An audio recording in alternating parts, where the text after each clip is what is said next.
All right, for this week's angst theme, reread Holes by Louis Sachser, and I don't know. This is more geared towards kids, but it's one of those books that I'll love forever, even though it's more for like I don't know, probably middle schoolers. It's really got great themes and great story, and I just really like it.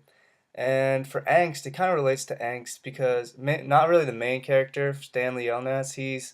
His family situation isn't the greatest. They're pretty poor, and but he really likes his family, his grandfather and his dad and mom. He really likes them, and he pretty much enjoys life until he gets hit with these shoes from above, and they're from a rich man at a charity auction, and they think he stole them, so he gets sentenced to Camp Green Lake, which is a work camp where they dig holes.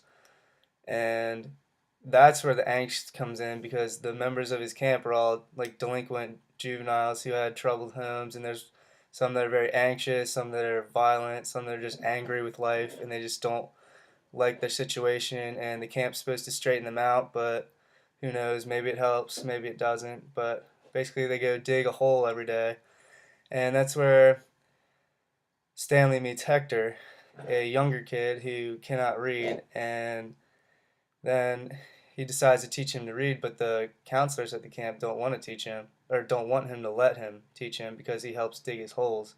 And that's all they care about is he gets the hole dug because the warden secretly wants them to find the treasure that's buried out there.